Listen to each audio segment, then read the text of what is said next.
Hi, everyone, and welcome to the Transform Your Confidence show. This is a show about holistic leadership and advocacy, and I'm your host, Raj Girn. I'm a longtime serial entrepreneur who specializes in mindset, branding, media, communications, and marketing. And I'm a firm believer that great leadership and advocacy is predicated on the mission that everyone must benefit across the entire food chain. I'm an award-winning C-suite entrepreneur who has worked in the media and event space for the past 20 years with many Fortune 500 companies, A-list celebrities and influencers, and well-known thought leaders from around the world. My journey didn't start here, however, and nor did it start at the end of a college degree. If truth were to be known, the arranged marriage brought me from the UK to Canada, which then ended after 10 years due to a growing desire that I had to discover a part of me that I didn't yet know, but I knew was there, and I needed to find out what it was, and I needed to let it out. If you've ever had that feeling to want to know more about yourself or are having it now, you know exactly what I mean. And you also know that when it calls, there's nothing that can stand in its way. With a 3-year-old son in tow and absolutely no direction whatsoever, I began my journey at the intersection of extreme bouts of insecurity and an acute lack of confidence, which I then proceeded to work on for many years through mindset, media, and mentorship. It took me years in this practice to unpack years of limiting beliefs and self-sabotage. If it wasn't because of my seeking the assistance of many mentors, coaches, and consultants, when I knew that I was totally over my head, I don't believe that I would be sitting here today having this open and honest conversation with you. It's because of this that at this point in my life, I seek to share my many insights and resources with anyone and everyone who wants to learn how to better their life the way that I have done.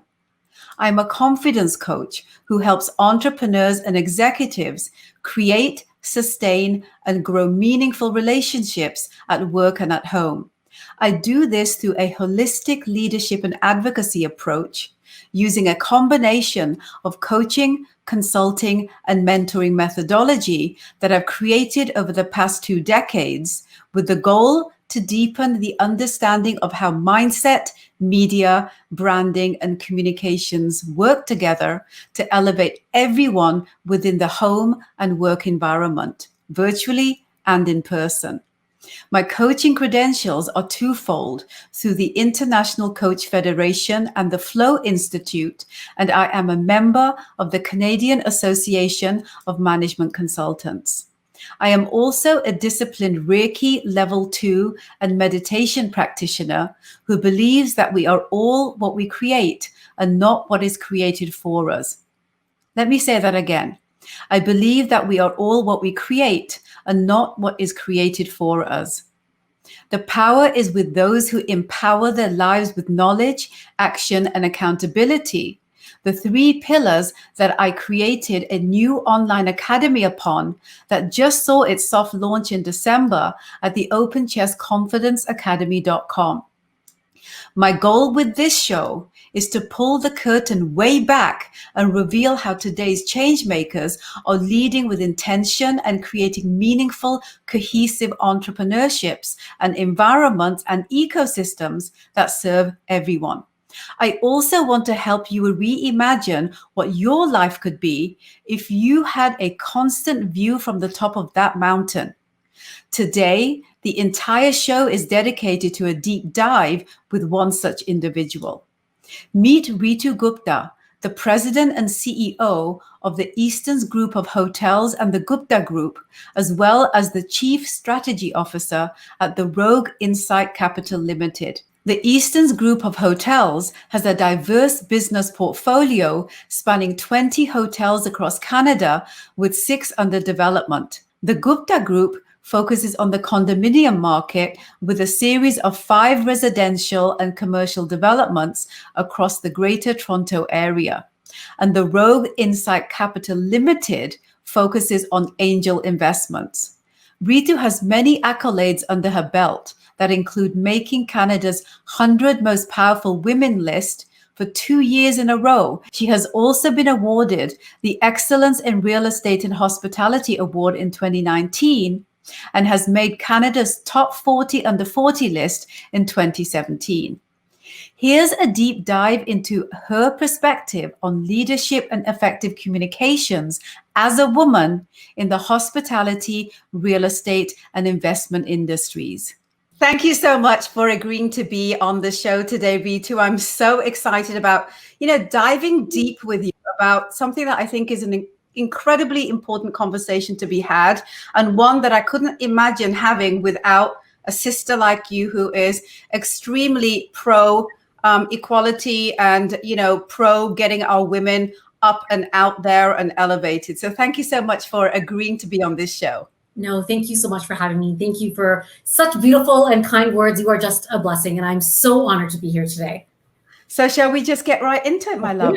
Let's do it. I'd like to begin by asking you what leadership means to you, some sort of a definition that explains your specific belief system based on your experience as a woman who leads companies in 3 male-dominated industries, namely hospitality, real estate, and investing.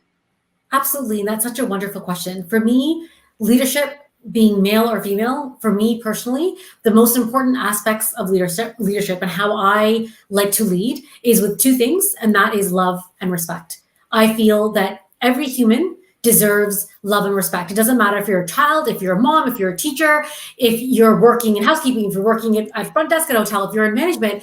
Every human deserves love and respect. And for me, that is how I like to lead. I like to lead with that energy, because for me, it doesn't matter if you're a leader or a follower, so to speak. For me, everyone is human in the end of the day. And those 2 things are so important. So for me, that would be how I define leadership. And when you're asking me what is important to you, those are the 2 utmost important things to me.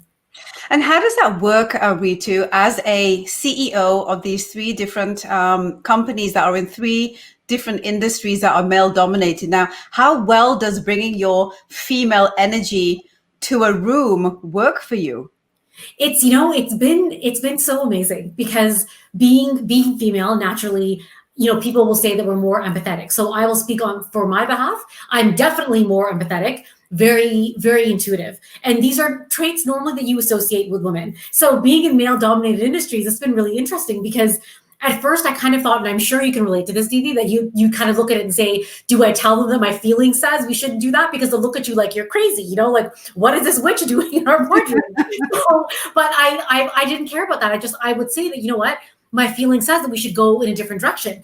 And, a lot of men, and there was a male that used to work for us, football player type, used to play football in high school, what is the feeling? Like, the numbers say this. But it was so funny, because after a year of working with him, one day he came to me and said, Reetu, I just have a feeling about this. I have a funny feeling, and I don't think that we should go ahead. And I was so happy to see that it really does. What's the word? It absorbs into people when it's right. I think the right way of leading and the right way of leading life will absorb into people. And I can just see that now. I can see that people will now think about others first, because I'm always like that. And I will always put other people's needs before mine.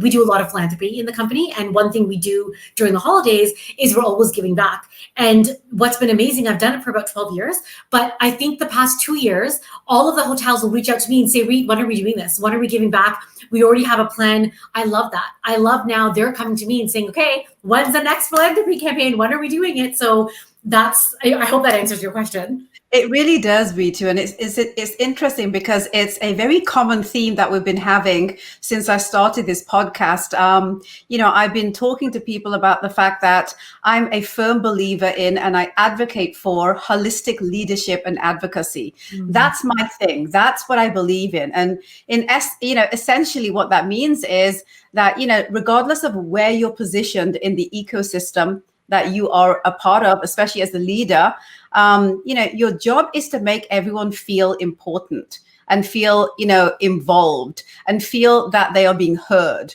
And I know that, in the real world, they call this now diversity and inclusion, right?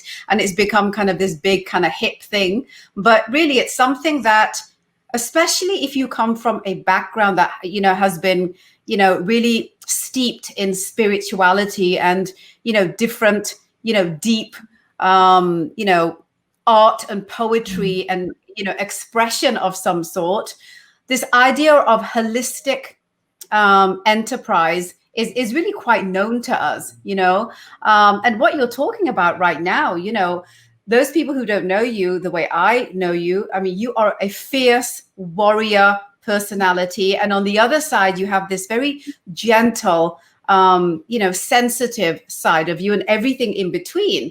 And sometimes you have to kind of go into your bag of goodies, those things that are essentially a part of who you are as an identity, and bring different aspects of that to the table, depending on what you're dealing with. Again, this comes back to the whole idea of the 365-degree, view from, the top of the mountain, which is another theme that we've been talking about throughout this podcast, is just this idea that there's not just one way to look at leadership. And this is why off the top of every discussion I've had with, incredible leaders, all from different industries, asking you what you feel and what you term and what you believe in to be leadership, to me, I feel is the fundamental first point of discussion for me to set the stage of where you're coming from as a leader.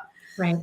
So thank you so much for that. It begs so many other questions. So which means that, obviously I have to bring you back on so we can kind of delve deeper into those areas. Right now, we're going to move right on because it kind of gets me thinking about a few other things that I feel really kind of are a great bounce off of starting the conversation this way. And it's kind of a two-part question. So the first part, Reetu, is why, in your opinion, is the idea of being able to communicate effectively down your food chain important? Without communication, you have nothing. I feel that in the world, if we had better communication, I think better communication could solve humongous world problems. I think better communication could solve so many relationship problems. There is so much importance in communication. And for me, communication is also, and I know exactly why you brought this up, because when it comes to good leadership, you have to have good communication. And there are a lot of leaders that might, from the top, just talk, but not communicate. And communicate, right? It's two ways. You have to communicate, but you also have to listen. And I know that's exactly what you mean when you're saying, how important is it? It's people think that there's giving direction. That's communication. That's not communication. Anybody can do that. Anybody can give a list of orders to someone, but are you communicating? Are you listening? Are you putting together a plan and just putting it forward? Or are you putting together a plan and discussing it and saying, okay, what do you think about this? What should we do about this? What is your feeling on this? That's what's most important. And that to me is communication. No business can be without it, in my opinion. Absolutely. And this just brings a whole other concept to the table, and something that I hope people, will really kind of, sit with and think about. And I want this to be the takeaway from what you just said, Reetu. And, Reetu said off the top of her answer that, there's people who talk and there's people who communicate. I feel that this is something that you have to write down, guys, because it's something we always forget in life. We know this because we do it also in our personal, intimate relationships with our friends and family, right? We do it all the time. We take it for granted that we get to, we get to be the way we want to be and expect that what comes from the other people needs to be the way that we expect it to be. But we haven't been doing effective communications, which, as Reetu just pointed out, is a two-way street. It's something, again, another theme that I've been talking about throughout these, various podcasts that we've had so far, Reetu. It's just so fascinating that, everyone's view from the top of the mountain, all the CEOs that I brought on and leaders that I brought on in different industries are all saying the same thing, that if you don't have a two-way communication where a part of it is the talking part and the other part is the listening part, you're actually not communicating effectively. And, talking is one way. Listening is also one way. Without them both, without the interaction, there actually isn't a relationship that's happening that fits within my idea of what holistic leadership is, which clearly is something you believe in as well. So let me ask you the flip side of that, and that's kind of part two of that question. If effective communications is missing, what have you seen within your organization in terms of, the infrastructure that has all of a sudden become difficult to deal with? Like, what would you say? Yeah. Yeah. So without swearing, there's there's a really old movie, and I know Steven Seagal said this because my sister and I used to love this line, and he would say, "Assumption is the mother of all." Right? Right. Yeah? Okay. Right. So Right. without without communication, you have assumptions being made and you have misinterpretation. And when you have those two things, chaos. It's not it's not a good thing, because if you don't have communication and you're not being able to adequately express yourself and what needs to be done, or what the ideas are that are being put forth, if there's no communication and it's just one way, then everybody's going to interpret it in a different way, and that's human nature, which is fine. Yes. But you have to be careful of that. And I think those are the two major things that I've seen happen. The major one is absolutely misinterpretation. Everybody will take what you say in a different way. So, how have you dealt with that? Say, for example, one of your leaders in any of your three enterprises, you've seen, that there is kind of a problem down the food chain in terms of communications. And then you kind of pinpoint, okay, this is the nucleus of where it is, right? This person, quote unquote. How have you dealt with that? Because that kind of conflict assessment and, communication is a difficult one for a lot of people to handle, and a lot of leaders as well are always challenged with this. How have you seen to be the best way to deal with something like that? Absolutely. I'll give you the flip version of that, because I am a leader and I am the CEO. Although I don't see myself at the top of the mountain, because I think I'm still climbing my way up, and that's life. I don't want to be the top of the mountain yet. I want to still go up. But your mountain keeps growing, darling. It does. Oh, that's so true. But I'll give you an example of, because I work with my parents, as you know. You're a part of my family. So working with my dad, there's always I should watch my words. There's always situations where he's communicating something to me and it is not being communicated the right way. So I'm in that position where the chairperson now thinks that he's communicated something, but it's not, in my opinion, this was not a communication at all. What's going on? So I mean, I can act out as a daughter, right? And as like a Hindu Punjabi daughter, just freak out and throw tantrums and not understand. Or I can pick up the phone and call the chairperson and say, okay, this is what you said, but what do you mean? And what would you actually like me to do? And why don't we talk through this? So I think that's the best way to go about it. And I've seen it obviously with anyone else that I work with. If I think that there's a miscommunication or a misunderstanding, I will always pick up the phone and say, okay, tell me what happened. Help me understand what's happening here, because there's 2 points to every story. It's not about right or wrong. It's about what is right. It's not about who is right. And I think that people need to get rid of that notion and get rid of the ego and say, okay, for me, business is always first. I don't care who's right. I don't care who's wrong. Business comes first. So that's usually what I'll do. And I'll have to do the same thing with my dad. Put away the neglected child syndrome and pick up the phone and call and say, okay, what is going on? How can we fix this? What I really am getting out of this, folks, I want to make sure that I, share my feelings about what Reetu just said, is something that I think is incredibly important for us to understand. Because look here at the dynamic. On one side, there's a professional relationship, but there's also a personal relationship. And we all have different aspects of our life where there's different people in our lives. There's nobody that doesn't have this, where there is a crossover between the personal and professional arena. And the thing that I found really, really poignant about what you just shared there, Reetu, which I really want people to, again, another point to write down, guys, is don't play a tennis match where you are, batting back and forth with who is actually going to, be the last one that gets to swing that bat. Let the ball fall, for want of an analogy. Let the ball fall where it will. Readjust yourself. This is what Reetu says she did, right? Pick up that ball and decide how you choose to bat it. So now you are not working from the energy of where that ball came from, but from the energy that you've decided best aligns with you. So that's the thing that I want you guys to take away here. Very powerful very powerful, Ritu, what you just said there, because it's even more difficult to accomplish when you have multiple relationships with said individual. It's a lot easier if it's just purely a professional arrangement, because there's no emotional attachment, there's no historical psychological attachment. It's literally like a mathematical equation, right? Which is also very interesting, because in mathematics you can, even though there's only ever one right answer, someone like me who's not good at math will interpret math a different way than a lot of other people. And example for this is 1 + 1 = 2 in mathematics, but in my head 1 + 1 = 11, because I look at things in a very yes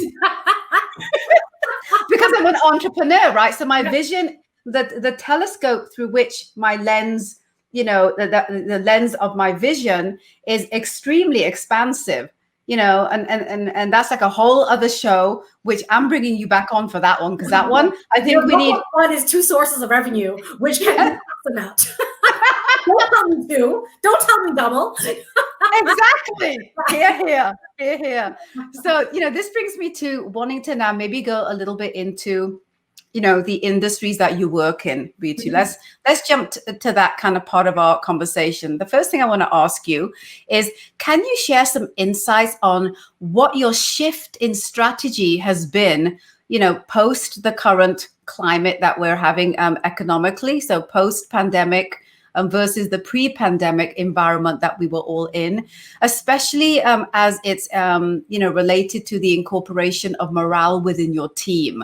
And I want to give this question to you because, being that you're in the hospitality industry, right, there's a couple of things you face, right? One is you have expansive amounts of teams that everyone relies on. There's a food chain that everyone relies on, right? Which is very different from maybe an online entrepreneur, for example, where you can be a solopreneur, you could maybe have a couple of other people you're working with, and that too in a virtual environment. So that's one piece. The other piece is that they're all dispersed in a lot of different geographical areas, in the hospitality industry, especially in your ecosystem, right? Multiple hotels, and multiple geographical locations, multiple mini infrastructures down each of the hotel's food chain, right? So bearing that in mind, based on the current climate, thinking about what the situation was like pre-pandemic to where we are right now, how have you communicated with your teams? Number one, to keep the morale going. Number two, to stay connected. Great question. And it's so interesting because so just to give you a little bit of background of the way that our business works, we have a head office, and we've had this same office for maybe 20 years. So no word of a lie, super antiquated. People are working on desktops in the back office, really, really old school. So pandemic hit last March. And now, although we are essential business, I wanted everyone to have the ability to work from home. So within 24 hours, got laptops, figured out how the hell to move desktops, and we have nothing on the cloud. So everything had to change, but we wanted to make sure that we gave people that opportunity to be able to work from home.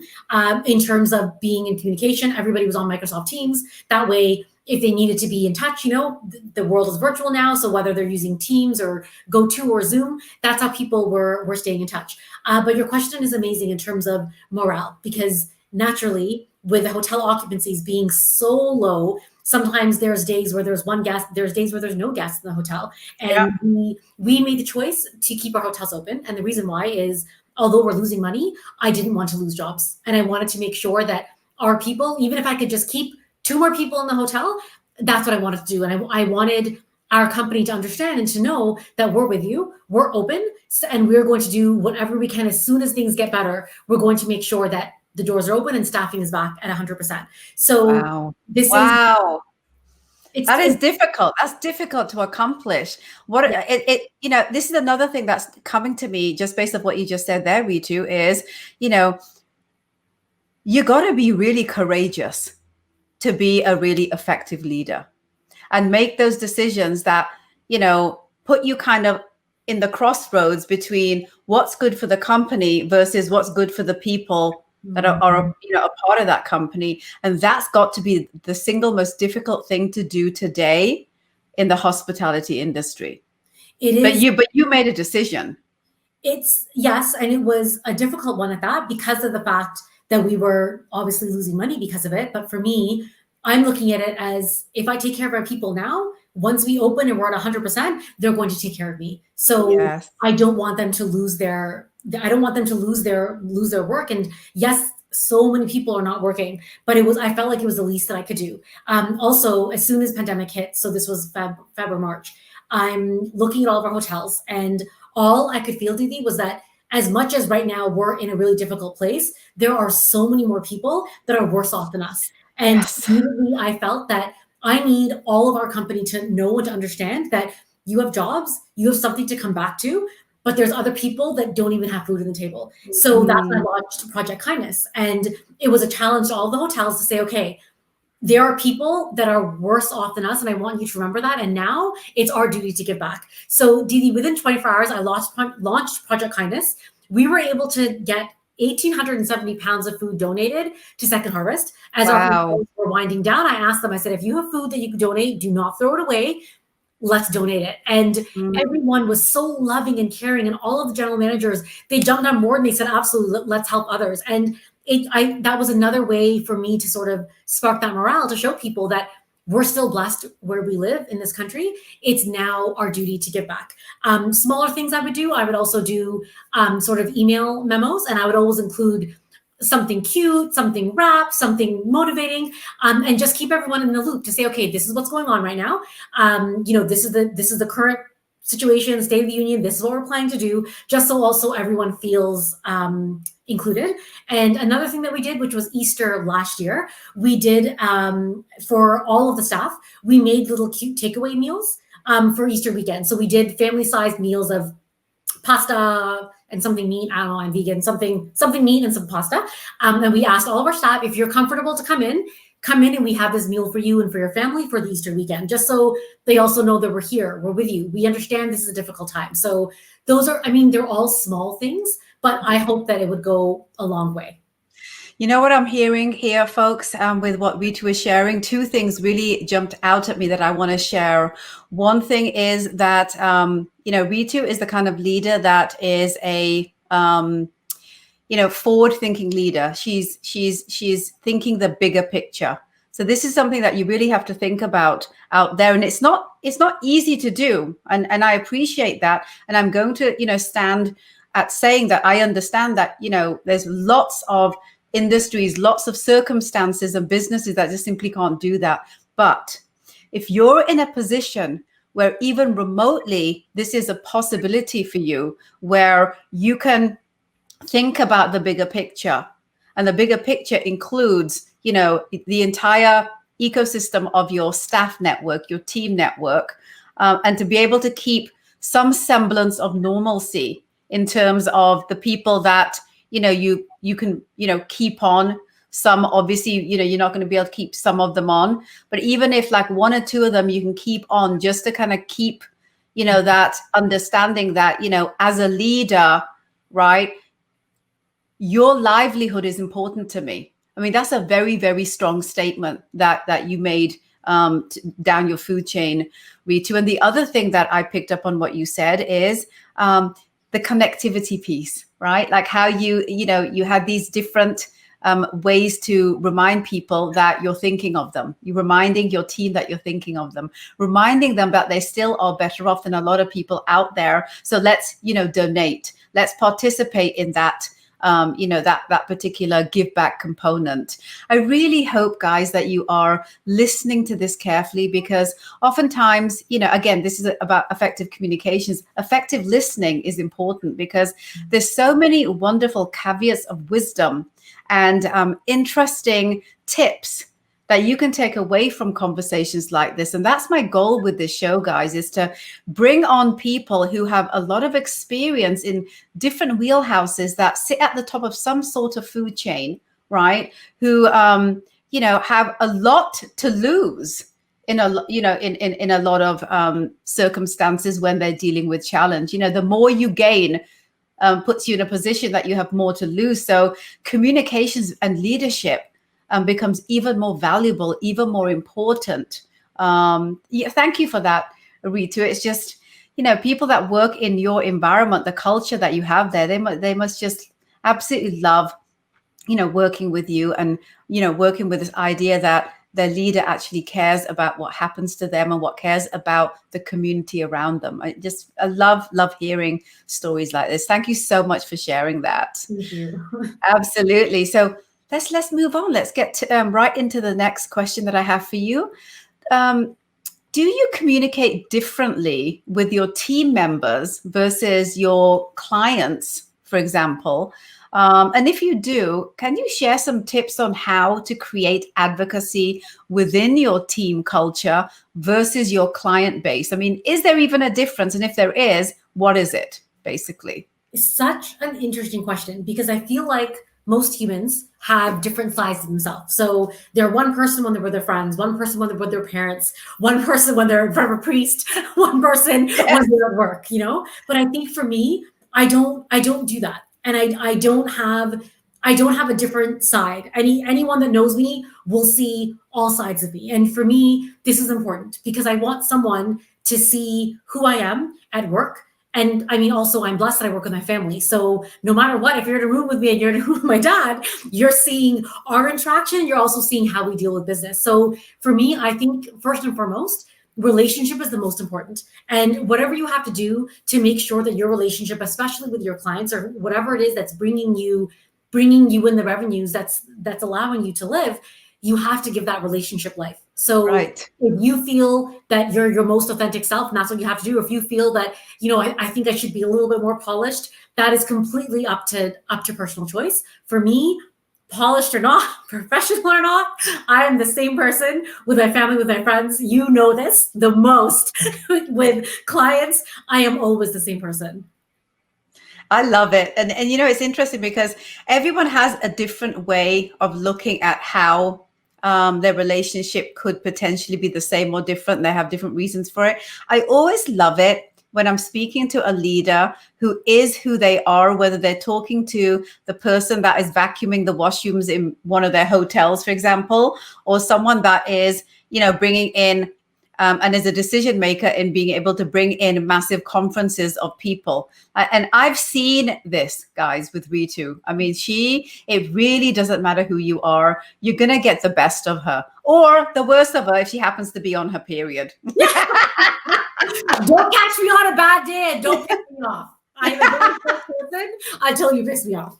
No, I get it, babe. So at least people know, right? Black and white, they know what they're getting. And that's always, that's also another really important piece about communications, guys, is, don't be ambiguous with who you are as an identity, good, bad, or ugly. Be clear on who you are and what you believe in and how you do things, because you can't assume that a person will get that with all the subliminal all the like non-subliminal kind of messaging that is 80% of the communications that we do. A lot of people don't pick up on energy when they walk in the room. A lot of people don't pick up on, what's actually been the precursor to the conversation piece that they've walked into. There's so many different things that we can talk about, which of course we will do on another show, because I have many other questions for Ritu and I want to just dive back in there. So Ritu, hospitality is a brick and mortar industry. Mm-hmm. And I haven't yet really talked to anyone that is brick and mortar on the show. And I feel this is really important because brick and mortar is the single most affected industry globally right now. So I want to go there, and I can't think of anyone better to talk to than someone who all three of your enterprises are that. So hospitality, again, is a brick and mortar industry. So unlike many others that can pivot online very, very quickly, very, very effectively with minimal disruption, that's not the case here. And I want to talk to you about this because there are so many entrepreneurs suffering in so many industries where they rely on their physical place of business to make their living. I mean, places like restaurants and bars, cafes, gyms, beauty parlors, hair salons. I mean, this is just a few the list goes on and on and on. Can you share any strategies from your experience at this very time that you've implemented that has helped you on some level? Now, obviously, it can't help you on, the full impact level because of the industry you're in and that you're brick and mortar, but on some level to stay, above, to stay solvent. Absolutely. So we saw this pandemic sort of start in December of 2019, right? That's when we first started to see it rearing its head. In Jan Feb is when we started realizing that this is coming to Canada and we're going to have an issue. So at that point, knowing, and for me, feeling that this was going to be a hugely global pandemic, I challenged all of our hotels to say, okay, it is very likely that if we get business from overseas or from the US, that's going to stop. So we now need to change our strategy and look at what business we can get locally, look at what business that we can get domestically. And that really changed that focus, allowed us to stay open, honestly, because then we were able to look at other businesses. So we did that in the beginning, which helped us get through sort of the first hump. And then another thing we did was we looked at what other businesses are essential. So there were certain constructions that was essential. Obviously, healthcare was essential. So how can we help them as hotels? What can we do? What can we offer them? What can we provide them in order to help them? Is it meeting rooms? Is it guest rooms? How else can we look at it? So I think for us, it's more so, and for any business, you have to be creative. And, it's so cliche to say, think outside the box, but it's more so creative. If you're looking at where you can get your business from, it doesn't have to be the typical ABC. So for us, that's what we started doing. One thing that was so interesting that one of our hotels did by the airport. So obviously, as people come into Canada, they have to isolate. So what they did through social media is they contacted different airlines. And in this case, it was Air India. They contacted Air India and said, if you have people coming in, stay with us for the 14 days, do your isolation, we'll take care of you. They added in 3 meals a day that were obviously delivered, sanitized, no touch, no human contact, 3 Indian meals a day to the guests that came in from Air India that were isolated 14 days. And it was just those small things, being creative, being unique, trying to think of, okay, where else can we get business? There was a lot of people that were now having to go back to their country. Before that, they had to isolate. So those were sort of those little niche segments that we were trying to target in order, as you said, to stay solvent. Right. I have to say one more thing that I would add to your list, and that is being resourceful. What I'm hearing you say is that, you had to think outside of your normal box of clients, a normal way that people come to you. Predominantly, it is business, right? A business and,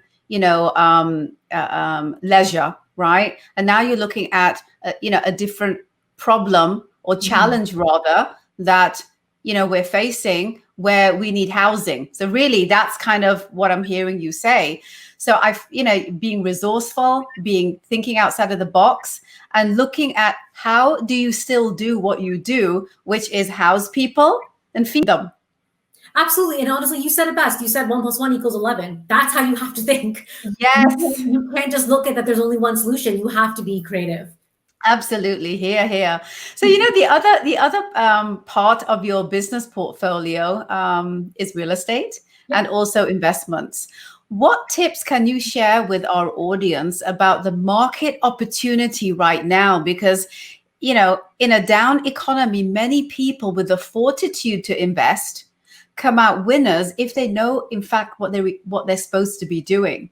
What would you say from your experience and kind of what's been going on, in those portfolios for you that you could, perhaps share with people out there that maybe have a little bit of money and don't really know what to do with it or holding on to it? Because we get this kind of scarcity mindset. If I let go of this money, then, where am I going to get money from? Where, in fact, big business opportunity comes from giving away that money, like quote unquote, to be able to think about kind of the bigger picture down the road. Now, I know this is a mind shift thing. What are your thoughts? I'm not going to put words in your mouth. Like, what would you say in those circumstances? Absolutely. So I can tell you a little bit about the investing world and Rogue. So Rogue Capital is the company that my brother and I have co-founded. He's the president and CEO, and he is immensely intelligent. So what I would suggest if people are looking to invest It depends on, are they looking to invest in markets or are they looking to invest in startups? Exactly as you said, two completely different mindsets. So in terms of the markets, I would say 100% you should go down that road. Speak to a professional, speak to people that know what they're talking about, because everyone kind of likes to tout themselves as, oh, I'm an investor. But I think it's really important that you get the right knowledge.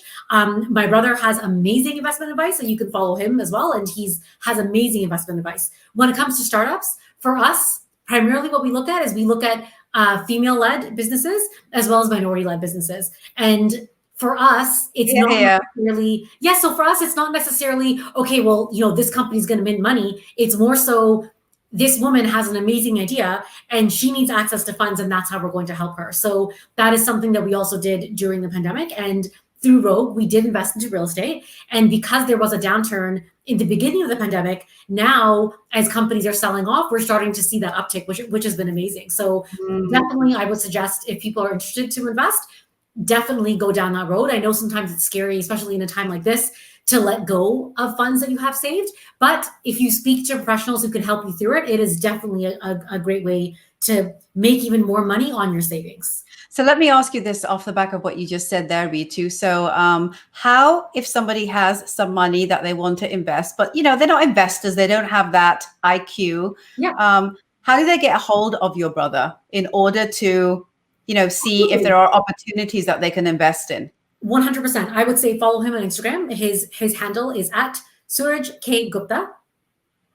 Okay. One word. Send him a DM, and if you have any investment questions, he will be happy to help kind of just point you in the right direction. Brilliant. And then the second question I want to ask you off the back of what you just said is, you said that you look at female and minority opportunities. Can you give us some ideas, just in case anyone out there is listening or watching this? What industries potentially do you look at, number one? And number two, at what series level do you invest? Yeah. Absolutely. So we're actually industry agnostic. We look at everything. So we have investments in AI, in real estate, in fintech. For us, we really look at the idea and the value of the team. That is first and foremost what is the most important. And you asked me a second question and it fell out of my head. No, and the second part of that is, at what level, like what series level are you investing in? We look at seed, but we typically like Series A. So in between seed and Series A. Okay, got it. Perfect. So you heard it right here, folks. So if people were to want to pitch their ideas that fit within the wheelhouse that you just mentioned, how do they do that with you guys? They can reach out to us. So I'm not sure if we'll be sharing my social media. Please feel free to do that. So you have my brother's. My Instagram is at sis_from_the_6. Send me a DM and we would love to be in touch and hear your ideas. Well, we're going to make sure that we share this, just so that people out there who are listening at least have a point of contact to then know where to move forward with their journey in investing. Beautiful. So let me ask you this then. What advice do you have? Question I know that I'm going to ask, but I can't think of someone better to ask this question to so far. What advice do you have for other women foraying into male-dominated industries? Like, what do you need to know going in to better position yourselves, especially since you have the expertise on that, you've done that, just so that their, expertise speaks louder than their gender? Because unfortunately, we still live in a time when gender is still speaking louder than expertise, even though that's changing. Absolutely. Absolutely. To any woman, whether they're in a male-led industry or not, I think that all women, for me, they need to carry three things with them. Because for me, this is from my personal experience, I carry these three things with me, and I feel like it's made me who I am today.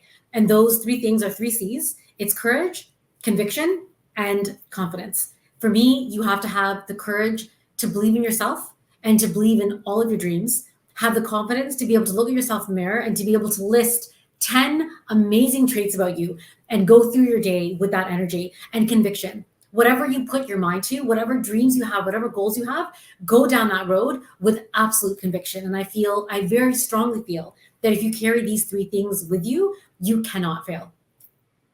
I love it. Oh my God, the three C's, guys. I hope you guys are gonna, stop right here, rewind this, and write this down. Another, very interesting way to look at what you think about yourself. And I think that's what you're saying here, Ritu, right? Like, stay connected with your opinion and interpretation and perspective on who you are for you, because that will ride every single tide that you're going to face, right?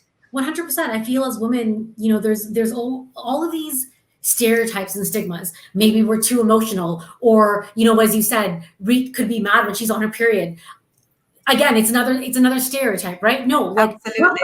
we're fabulous no matter what. Maybe we have good days, maybe we have bad days, but I think you have to be able to be aware of yourself and aware of all of the positivity that's great about you. And it's so easy to start believing all of these things people say about women leaders. And I think it's up to us as women to stand together to say, okay, I'm fierce and I'm fabulous, and if I have this certain job, I am amazing at X, Y, and Z. And if you're amazing at it and you believe you're amazing at it, other people will start to believe that too.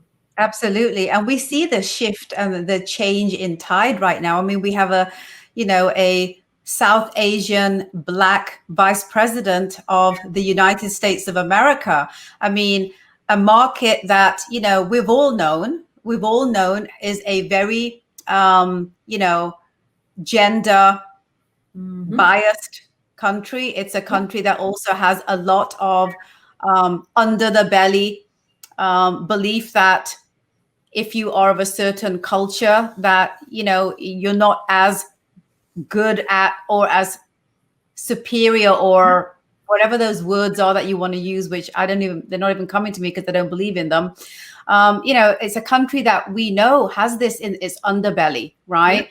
Yeah. So, and we know that, someone like her sitting at the helm there is going to be faced every step of the way with challenges constantly, challenges from all the people around her for being in this kind of very unique white male dominated, if there's ever a white male dominated place to be, that's American politics. Yep. As much as that's changing, look at the history and the trajectory of who have been the top two people in that corporation, the presidents and the vice presidents. We've very rarely seen anything like this. In fact, we've never seen anything like this when it comes to women and when it comes to women of color. So what I'm taking away from what you just said there, Ritu, is no matter what comes your way, if you are steadfast, as Kamala is, as Ritu is, as I am, on who you are, what you represent, what your core value system is, and that you stay aligned with your actions being within that wheelhouse, no matter what storm comes your way, you will weather it. You'll weather it because you are staying to the core value system and nucleus of what makes you who you are. And that's all you can do as a human, is to stay there. That's your job. That's what you're here to do. You cannot think about the effects of the external environment that can't be controlled by you. And I think that's the other thing that we have to look at, right? Now, there's certain things in the environment, of course, we're all affected by, right? And even that's another way to communicate with yourself. How are you looking at the situation and the circumstance that you're in, right? What is that narrative that you are buying into, that you tell yourself? Because I'm a firm believer that the narrative that you believe is always the one that you're envisaging for yourself, and it really is not as much predicated on the outside world. And I know that a lot of you will rush to disagree with me, but I want you to sit with that thought for a moment, right? Like, really, what is it that you actually end up buying into? Is your belief system, your idea of who you think you are. Absolutely. Absolutely. So for anyone out there, Ritu, as we get close to closing out the show, question that I've asked, people every time they've been on this show, because I'm fascinated by the answer they give. For anyone out there who doesn't buy into the importance of effective communications being mandatory in leadership roles, what would you say to them so that they can take the time to create an effective strategy to dial into their own respective ecosystem, be it at work or be it at home? If they say that communication is not important, I would say you are not a leader.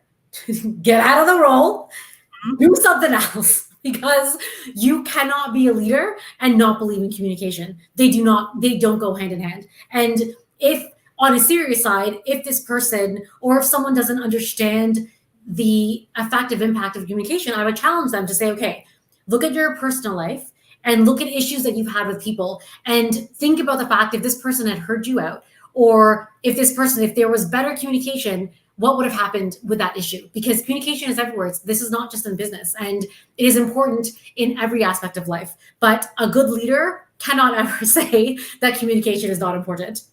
Absolutely. And just like, you know what, move your seat one over, give it to someone else. Yeah. Absolutely. Here to that, sweetheart. And finally, my last question for you is, what have you learned to be the top 3 tips you can share with aspiring entrepreneurs or aspiring, corporates going up the ladder in being able to lead with the perfect balance of authority, integrity, and empathy? Top 3 tips. You know, it's funny because I feel like you gave the tips in your question, and those no, honestly, those 3 things are actually the most important thing. And I think one theme that you've constantly brought up in our talk today is the fact of being what is the word? Being authentic to your true self. And I think especially as women, we need to be. I wish more women would be more aware of who they are. And exactly as you just said, not get sucked into that narrative of what other people are saying about you. Because I think that all of us, men and women, kind of fall into that trap. And I think in order to be an effective, not even an effective leader, this is about being a good person. As long as you can be so confident with who you are, confident with what your morals, your traits, your good things, your bad things, as long as you're confident about that, and you're authentic about that, that to me is the most important thing. I think that first and foremost, you have to be honest with yourself, with who you are, and honest with others, as well as have love first and foremost for yourself. I talked about love and respect in the beginning of this talk, and as a leader, it's so important to do that. However, first and foremost, you also need to have love and respect for yourself. Here.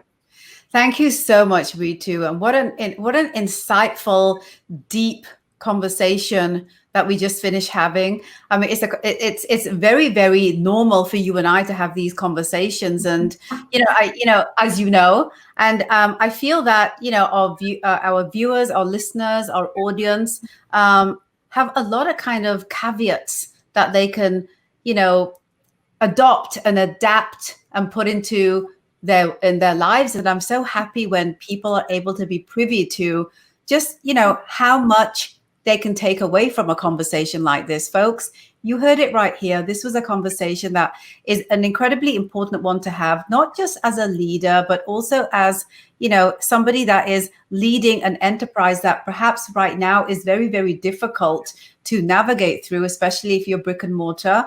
But also important for you to remember that communications is an inward out process. Until you understand who you are and what your identity is and what your narrative is, and how you're communicating that to the world, the second part of that is then when you start going out to communicate with loved ones, people that you work with, et cetera, et cetera.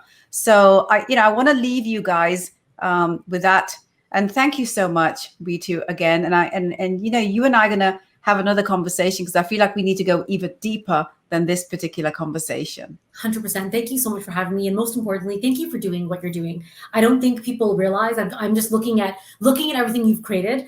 For other people, you just wake up and you do this, but I know how much heart and soul you've put into this entire project, and God bless you for doing this, because this Transformation Academy, the Confidence Academy, it's amazing. God bless, and thank you so much for doing this. Thank you so much, Reetu. I love you. Mwah. I love you so much. Thank you so much for staying till the end, guys. I really hope you enjoyed the show and will action the many insights that were shared. I always say, knowledge without action doesn't change a thing. And I really believe that, because I've seen time and time again over my entrepreneurial years how truly invaluable that formula is. If there's only one takeaway that you have from my show each and every week, I want it to be this. In order to create a bulletproof strategy, you must marry knowledge with action and accountability. Without these working together, when you hit an uphill battle, as many companies and home environments do, the challenge that is much greater is the one that, is there a net to catch you when you fall? A strong leadership with an advocacy mission is that net. Before you leave, I would love your support by subscribing to the podcast on your Apple and Android platforms. I would also love for you to support me by subscribing to the Open Chest Confidence Academy on YouTube. And please, if you feel that this show is of benefit to anyone in your ecosystem, please invite them to listen and subscribe also. I sincerely appreciate your support, and each and every week, I hope you'll keep coming back and keep sharing in the comments what you liked and what you'd like to see more of. Until next week, have a great rest of your week.